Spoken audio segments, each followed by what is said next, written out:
Welcome to public TV news bulletin ముందుగా headlines. తాడపల్లిలో నిర్మాణంలో ఉన్న వైసీపీ కార్యాలయం కూల్చివేత.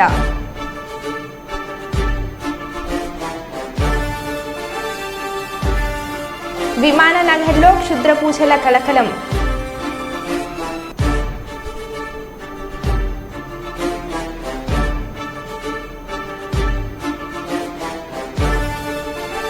అసాంఘిక శక్తులను అనుమానిత వ్యక్తులను కట్టడి చేసేందుకే జిల్లా వ్యాప్తంగా విస్తృత తనిఖీలు. జిల్లా ఎస్పీ అఖిల్ మహాజన్ ఐపీఎస్.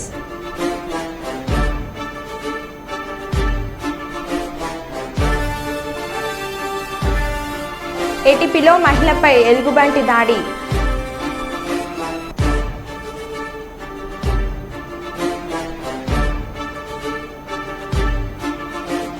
హిందూపురంలో ఎమ్మెల్యేగా హ్యాట్రిక్ కొట్టిన నందమూరి బాలకృష్ణ.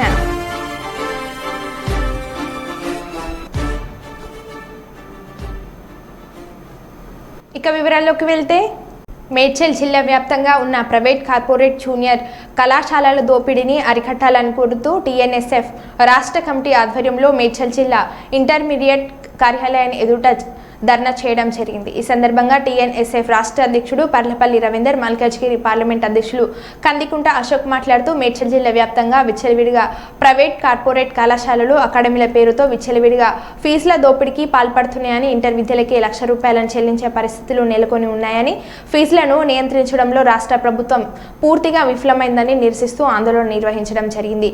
కార్పొరేట్ కళాశాలలో గత సంవత్సరం విద్యార్థులు ఆత్మహత్యకు పాల్పడడం జరిగిందని, అయినప్పటికీ ఇంతవరకు వాటిపైన చర్యలు తీసుకోలేదని అన్నారు. చిత్తూరు జిల్లా కుప్పం సీఎం పర్యటన ఏర్పాట్లను పరిశీలించిన జిల్లా కలెక్టర్ షణ్మోహన్. ఈ నెల 25, 26వ తేదీలలో కుప్పంలో సీఎం చంద్రబాబు పర్యటన. సీఎం పర్యటనను విజయవంతం చేయాలని అధికారులను ఆదేశించిన జిల్లా కలెక్టర్. కుప్పం నియోజకవర్గంలోని పలు ప్రాంతాలను పరిశీలించిన జిల్లా కలెక్టర్.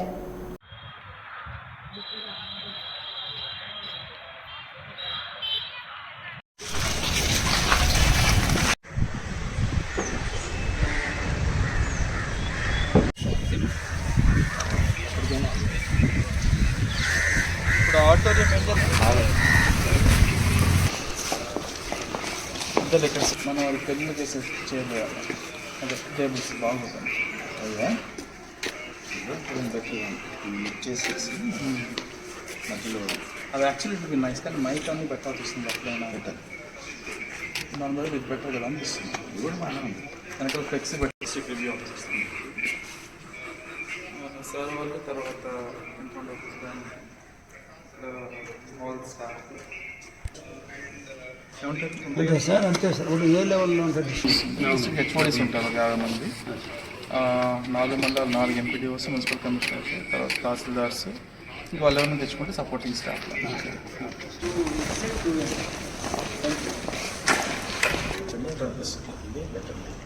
ఇట్లా చేద్దాము.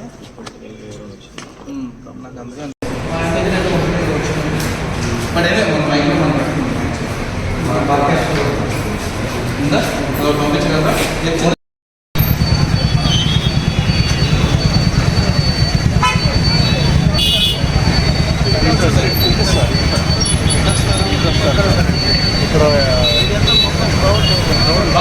లోపల నుంచి అక్కడ వస్తాను. సో ఇటు వచ్చినప్పుడు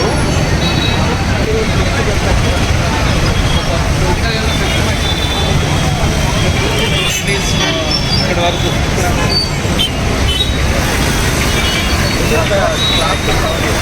బ్యాక్ సైడ్ పంపిస్తారు.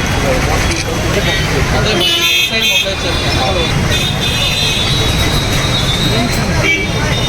లాస్ట్ టైం డిఫరెన్స్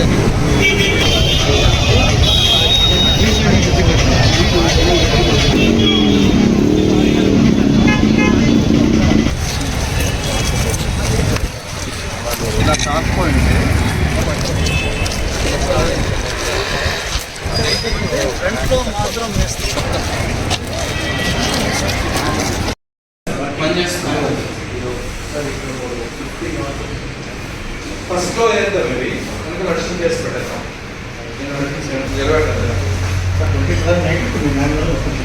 సో ఇది మీ ఫినిష్ చేసిన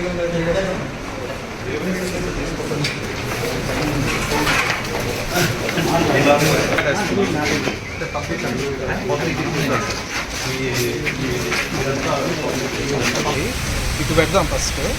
దానికి వెళ్తే ఇటు పెట్టి లోపల బయట కదా, అదే ఇల్లు పెట్టేసుకున్నాం.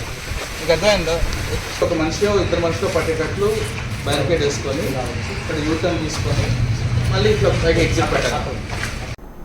గోదార్ఖని టూటన్ పోలీస్ స్టేషన్ను ఆకస్మికంగా తనిఖీలు నిర్వహించిన Ramagundam police commissioner M Srinivas IPS.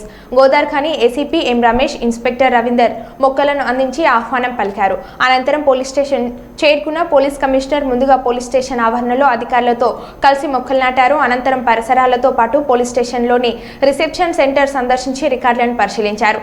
ఈ సందర్భంగా పోలీస్ అధికారులు సిబ్బంది వివరాలు నిర్వహిస్తున్న పనితీరు, వారికి ఏదైనా సమస్యలు ఉన్నాయని తెలుసుకున్నారు. పోలీస్ స్టేషన్ పరిధి, భౌగోళిక పరిస్థితులు, మైన్స్, ముఖ్యమైన ప్రదేశాలు, పోలీస్ స్టేషన్ పరిధి గ్రామాలలో ఎలాంటి నేరాలు అధికంగా జరుగుతున్నాయని, వాటిని ఏ విధంగా నియంత్రణ చేయాలి అనే అంశాలను అడిగి తెలుసుకున్నారు. ఈ సందర్భంగా సిపి మాట్లాడారు.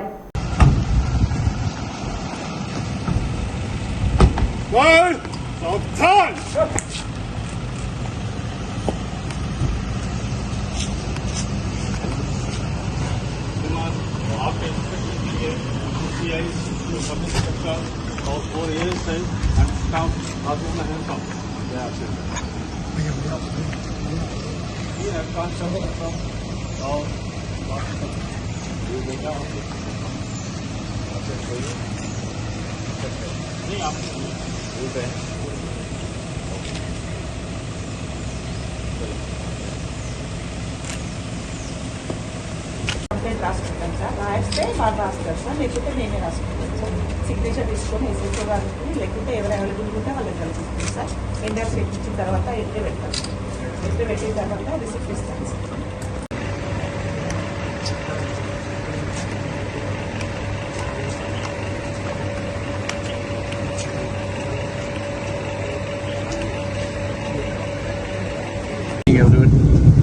ఈరోజు ఇక్కడ two town circle and two town police station sudden surprise చేయడం జరిగింది, along with my additional DCP and ACP.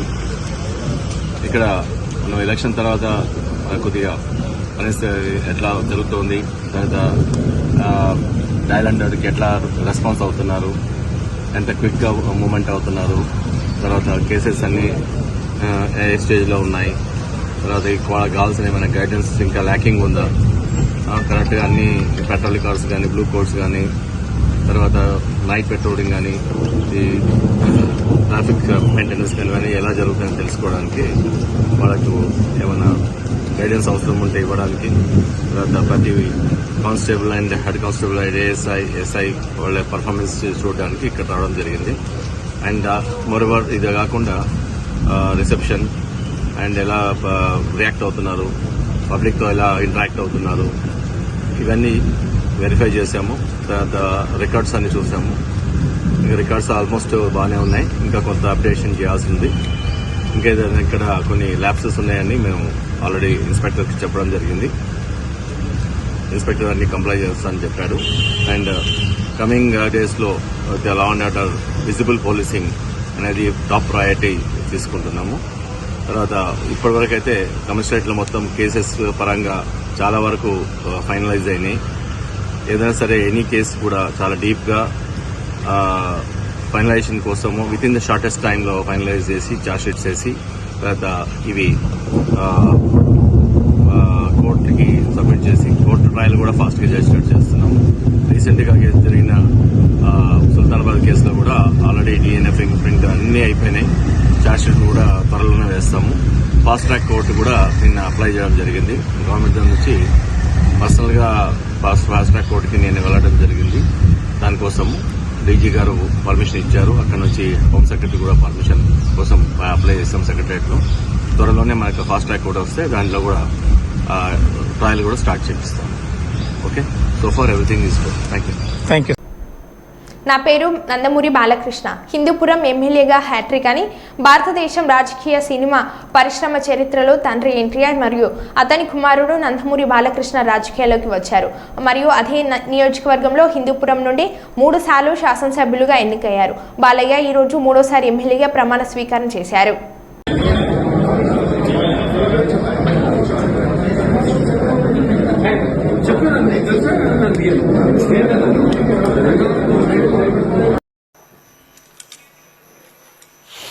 Nandamuri Balakrishna అనే నేను శాసనసభ సభ్యునిగా ఎన్నికైనందున శాసనం ద్వారా నిర్మితమైన భారత రాజ్యాంగం పట్ల నిజమైన విశ్వాసం విధేయత చూపుతానని, భారతదేశ సార్వభౌమాధికారాన్ని సమగ్రతను కాపాడుతానని, నేను స్వీకరించబోయే కర్తవ్యాన్ని శ్రద్ధాభక్తులతో నిర్వహిస్తానని దైవసాక్షిగా ప్రమాణం చేస్తున్నాను. ఆంధ్రప్రదేశ్ శాసనసభ సభ్యుడినైన నందమూరి బాలకృష్ణ అనే నేను సభ నియమాలకు కట్టుబడి ఉంటానని, వాటిని అనుసరిస్తానని, సభ మర్యాదలను పాటిస్తానని, సంప్రదాయాలను గౌరవిస్తానని దైవసాక్షిగా ప్రమాణం చేస్తున్నాను. వేములవాడ పట్టణ కాంగ్రెస్ పార్టీ ఆధ్వర్యంలో పట్టణంలోని తెలంగాణ చౌకలో ముఖ్యమంత్రి రేవంత్ రెడ్డి చిత్రపటానికి పాలాభిషేకం చేశారు. ఈ సందర్భంగా పట్టణ కాంగ్రెస్ పార్టీ నాయకులు మాట్లాడుతూ రైతులకు ఇచ్చిన మాట నిలబెట్టుకున్న కాంగ్రెస్ ప్రభుత్వం 2 లక్షల వరకు వ్యవసాయ రుణాల మాఫీకి మంత్రివర్గం ఆమోదం. డిసెంబర్ 12, 2018 నుంచి డిసెంబర్ 9, 2023 లోపు తీసుకున్న వారని అన్నారు. రుణాలకు వర్తింపు 48 లక్షల మంది రైతులకు 31,000 కోట్ల రుణమాఫీకి రాష్ట్ర ప్రభుత్వం నిర్ణయం తీసుకుందని వారన్నారు. ఆగస్టు 15, 2024 లోపు రుణమాఫీ పూర్తి చేసుకేందుకు కసరత్తు. మే 6, 2022 నాటి వరంగల్ రైతు డిక్లరేషన్లో రుణమాఫీ హామీ ఇచ్చిన నిలబెట్టుకున్నటువంటి గొప్ప వ్యక్తి రేవంత్ రెడ్డి అని వారన్నారు. ముఖ్యమంత్రి రేవంత్ రెడ్డి గారు రైతులకు ఏకకాలంలో 2 లక్షల రుణమాఫీ చేస్తారని మాట ఇవ్వడంతో మేము పట్టణ కాంగ్రెస్ పార్టీ ఆధ్వర్యంలో మా ముఖ్యమంత్రి గారికి పాలాభిషేకం చేయడం జరిగింది. అదేవిధంగా ప్రజలు మీరు బీఆర్ఎస్ పార్టీని కానీ బీజేపీ పార్టీని కానీ వాళ్ళ కల్లబొల్లి మాటలు నమ్మవద్దు. ఆ రోజు తెలంగాణ వచ్చిన తర్వాత తెలంగాణ ప్రభుత్వం ఏం చేస్తున్నాయంటే మాకు పసిగుడ్డులు ఇచ్చిందో ఇప్పుడే అమ్మాడుతున్నాం, ఇప్పుడే కూర్చుంటున్నాం, నిలబడుతున్నాం అని 5 ఏళ్ళు పబ్బం గడిపిన బీఆర్ఎస్ పార్టీ మళ్ళీ 5 ఏళ్ళు గెలిచిన తర్వాత దోసుకున్నారు. మా రాష్ట్రం వచ్చిన తర్వాత అప్పుల కుప్పగా మార్చింది కాబట్టి ప్రభుత్వం ఈ రాష్ట్రాన్ని మెల్లమెల్లగా ఇచ్చిన హామీలన్నీ మా ముఖ్యమంత్రి గారు ఒకటి తర్వాత ఒకటి చేస్తూ ఉన్నాడు. ఇవాళ ఆగస్టు 15వ తారీఖు నాడు రైతులకు 2 లక్షల ఏకకాలం రుణమాఫీ చేస్తున్నామంటే ఆ ఘనత మా ముఖ్యమంత్రి గారికి దక్కింది. అదే పోతే ఈ నియోజకవర్గంలో నచ్చి మెచ్చి గెలిపించిన నాయకుడు మన ఆదిశరణ గారు. ఆదిశరణ నిత్యం ప్రజల వెంట తిరుగుతున్నప్పటికైనా 2 రోజులు విదేశాలకు పోతే విదేశాలకు వెళ్ళని బీఆర్ఎస్ పార్టీ వాళ్ళని బీజేపీ పార్టీ వాళ్ళు ఎద్ద వేసిందో వారు సంపాదన కోలేదు. అక్కడ ఉన్న ప్రజలు ఉన్నారు కాబట్టి వాళ్ళు పిలిచింది కాబట్టి ఆ రోజు పోవడం జరిగింది. ఇప్పటికి సుధం ఇవాళ పొద్దున 8 గంటల నుంచి రాత్రి 8 గంటల ప్రజల్లో ఉంటుడు. ఎవరి మాటలు నమ్మద్దు. మీకు ఇచ్చిన హామీలని కాంగ్రెస్ ప్రభుత్వం నెరవేరుస్తుందని మేము తెలుస్తున్నాం. అందరికీ నమస్కారం. హైదరాబాద్ కాచిగూడలోని కేంద్ర మంత్రి కిషన్ రెడ్డి ఇంటి వద్ద విద్యార్థి సంఘాలు ఈరోజు ఉదయం ఆందోళన చేపట్టాయి. నీట్ పరీక్షను రద్దు చేయాలనే డిమాండ్లతో పలు సంఘాల నేతలు ఆయనను ఇంటి ముట్టడించారు. ఎమ్మెల్సీ బల్మూరి వెంకట ఆధ్వర్యంలో ఈ నిరసన చేపట్టారు. ఈ కార్యక్రమంలో ఆయనతో పాటు విద్యార్థి సంఘాల నాయకులను పోలీసులు అరెస్ట్ చేశారు. వారిని నల్లకుంట పోలీస్ స్టేషన్కు తరలించారు.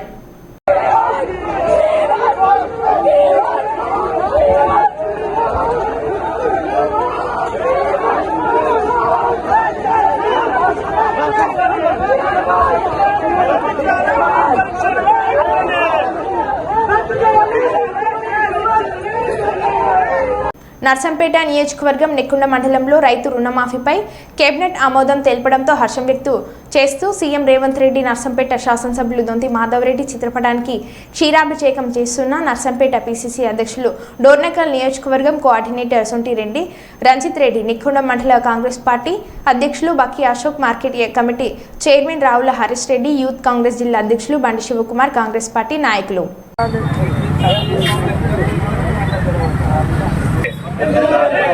రైతు పక్షపాతి కాంగ్రెస్, వర్ధిల్లాలి రైతు పక్షపాతి కాంగ్రెస్, వర్ధిల్లాలి రైతు పక్షపాతి కాంగ్రెస్, జై కాంగ్రెస్, జై కాంగ్రెస్, జై కాంగ్రెస్.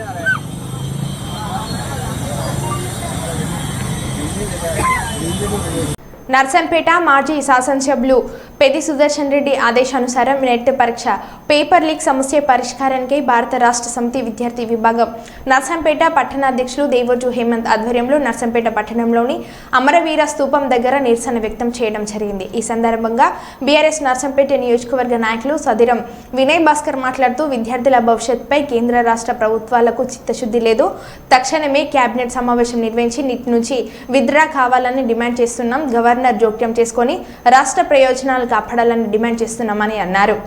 ఈ రోజు మరి పేపర్ లీకేజ్ కారణంగా మరి వారి యొక్క వైఫల్యం మరి బయటపడడం జరిగింది. ఏదైతే కేంద్ర ప్రభుత్వం మరి వారి అధికారంలో ఉన్న రాష్ట్రాలకు మరి విద్యా సంస్థలకు పేపర్ లీకేజ్ చేసి మరి యొక్క దుర్మార్గానికి పాల్పడడం జరిగింది. మరి దీనిపైన మరి వెంటనే వారు కేంద్ర ప్రభుత్వంలో ప్రధానమంత్రి ఎవరైతే నరేంద్ర మోడీ మూడవసారి అధికారం చేపట్టడం జరిగింది. మరి నరేంద్ర మోడీ మరి వెంటనే కూడా రాజీనామా చేయాలి.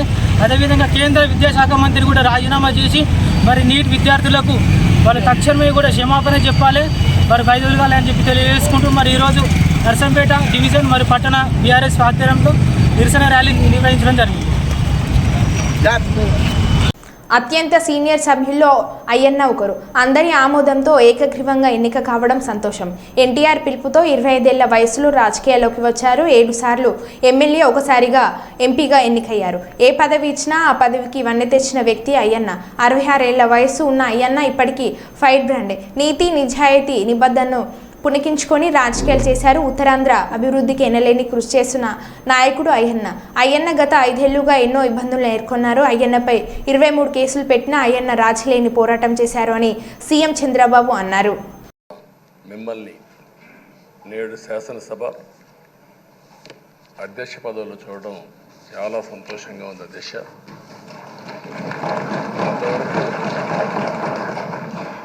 మిమ్మల్ని సభలో ఇక్కడ చూసాం, ఈరోజు అధ్యక్ష స్థానంలో చూస్తున్నాం. చాలా ఆనందంతో, చాలా గర్వపడుతున్నాం. అందరి ఆమోదంతో 16వ శాసనసభకు స్పీకర్గా ఏకగ్రీవంగా ఎన్నికైన మీకు నా హృదయపూర్వక అభినందనలు, శుభాకాంక్షలు. ఈరోజు ఇక్కడ చాలామంది కొత్త శాసనసభ్యులు వచ్చారు. ఒకసారి అయ్యన్న పాత్రుడు గారి జీవితాన్ని కూడా ఆలోచించుకోవాల్సిన, మీరందరూ తెలుసుకోవాల్సిన అవసరం ఉంది. మనందరి మాదిరిగానే ఆయన కూడా ఒక హంబుల్ కుటుంబంలో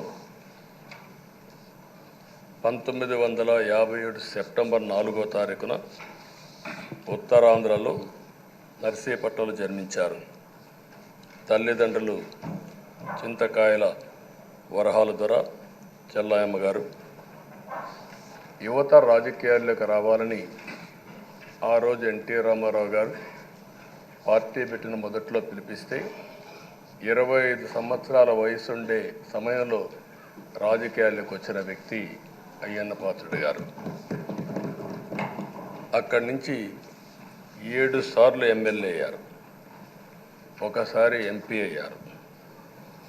ఎమ్మెల్యేగా, ఎంపీగా, మంత్రిగా తెలుగు రాష్ట్రాల్లో తనకంటూ ఒక ప్రత్యేకమైన ముద్ర వేయగలిగారు. ఏ పదవి ఇచ్చినా ఆ పదవికి వన్నె తీసుకొచ్చిన వ్యక్తి అయ్యన్న పాత్రుడు గారు. వారి కుటుంబం కూడా మనం ఆలోచిస్తే కొంతమంది ఫస్ట్ జనరేషన్లో రాజకీయాల్లోకి వస్తారు. అయ్యన్న పాత్రుడు గారిని చూస్తే 6 దశాబ్దాలు రాజకీయ చరిత్ర కలిగిన కుటుంబం. 1962లో అయ్యన్న పాత్రుడు గారి తాత లచ్చా పాత్రుడు గారు స్వతంత్ర పార్టీ నుంచి పోటీ చేసి గెలిచారు. స్వాతంత్ర సమరయోధుడు గౌత లచ్చన్న సమకాలికునిగా పనిచేశారు. అదే వారసత్వాన్ని కొనసాగిస్తూ అయ్యన్న పాత్రుడు గారు ఇప్పటివరకు పనిచేస్తున్నారు. కాంగ్రెస్లో చేరిన పోచారం శ్రీనివాస్ రెడ్డి ఆయన కుమారుడు భాస్కర్ రెడ్డి కన్వా కపై పార్టీలోకి ఆహ్వానించిన ముఖ్యమంత్రి రేవంత్ రెడ్డి.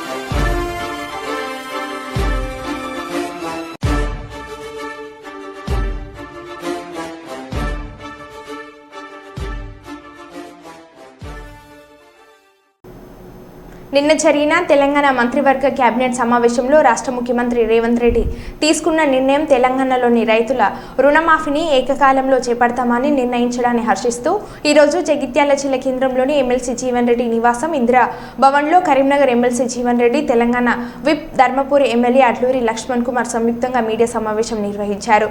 ఇటీ కార్యక్రమంలో జగిత్యాల మాజీ municipal chairman Giri Nagabhushanam, senior నాయకులు నందయ్య, బండశంకర్, పుష్పాల అశోక్ కుమార్, పలువురు నాయకులు పాల్గొన్నారు.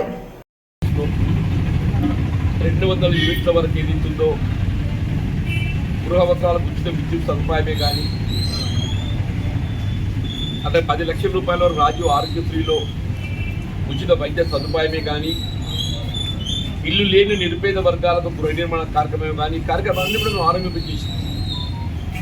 రుణమాఫీకి సంబంధించి కొంత మాకు ఆర్థిక వనరులు సమకూర్చడం లోపల కొంత జాప్యం.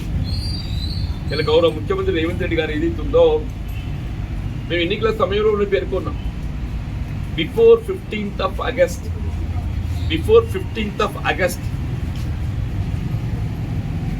ఏ పరిస్థితిలో పూర్తి స్థాయిలో రాష్ట్రంలో 2 లక్షల రూపాయలు రుణమాఫీ చేయడం జరుగుతుందని చెప్పని పేర్కొన్నాం. ఇది హరీష్ రావు గారు ఏదైతుందో దాని ఒక ఎన్నికల వాగ్దానంగా అభివర్ణించే ప్రయత్నం చేసింది.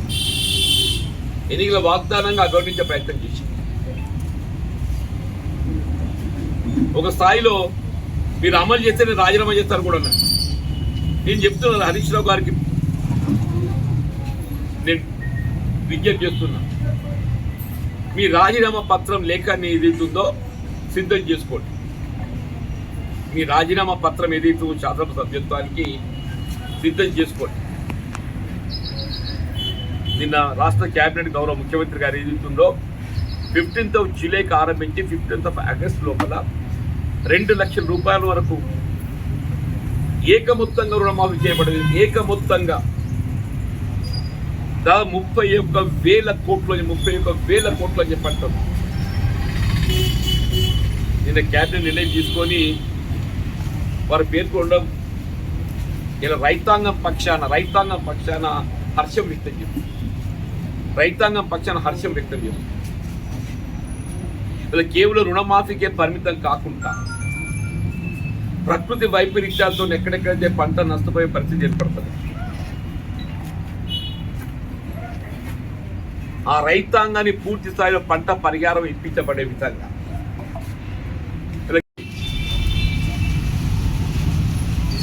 అంటే ఇటువంటి కనుమరుగైపోయిన రాజకీయ పార్టీ గురించి మీరు ఎందుకు మాట్లాడాలి, మీరు ఎందుకు ఆలోచించాలి చెప్పండి.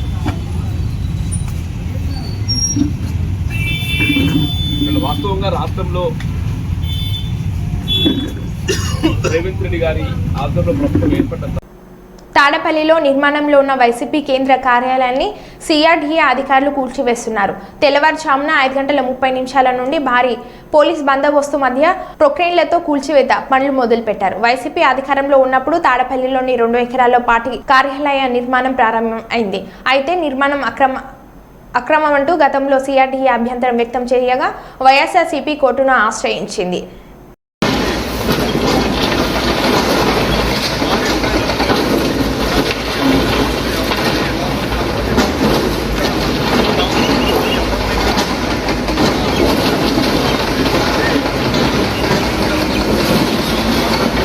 శ్రీ సత్యసాయి జిల్లా అమడుగూరు మండలం మోకలవారిపల్లెలో ఓ మహిళపై ఎలుగుబంటి దాడి చేసి గాయపరిచింది.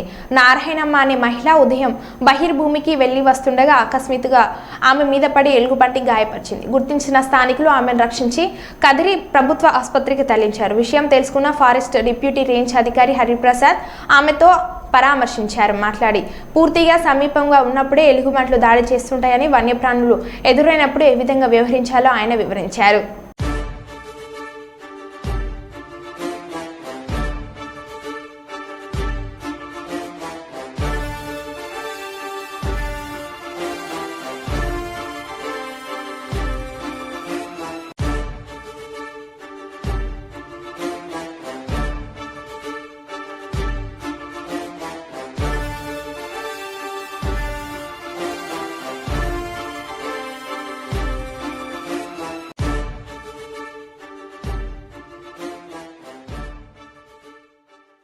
ప్రాణాలు కాపాడిన గోపాల్పురం ఎస్ఐ సతీష్ కుమార్. వెల్లెచింతలగూడెం గ్రామానికి చెందిన వివాహిత పురుగుల మందు తాగి అపస్మారక స్థితిలోకి వెళ్లిపోయింది. ఇది గమనించిన పెద్ద కూతురు స్కూల్లో చదువుతున్న చిన్న కూతురు వద్దకు వెళ్లి అమ్మ పురుగుల మందు తాకింది అని బోరున ఏడవసాగింది. స్థానిక స్కూల్లో 5వ తరగతి చదువుతున్న చిన్నపిల్ల అమ్మని కాపాడుకోవాలని గోపాల్పురం పోలీస్ స్టేషన్ వద్దకు పరుగున వచ్చి బోరున విలిపించింది. వెంటనే స్పందించిన ఎస్ఐ సతీష్ కుమార్ తన సిబ్బంది అయిన బషీర్, రవి మరియు బాలకుమారిల సహాయంతో వెంటనే స్టేషన్ వెహికల్లో హుటాహుటిన సంఘటన స్థలంకు చేరుకొని వెంటనే ఆమెను గోపాల్పురం సామాజిక ఆరోగ్య కేంద్రానికి తీసుకువచ్చారు. హాస్పిటల్లో విధులు ఉన్న సిబ్బంది వెంటనే స్పందించి చికిత్స ప్రారంభించారు.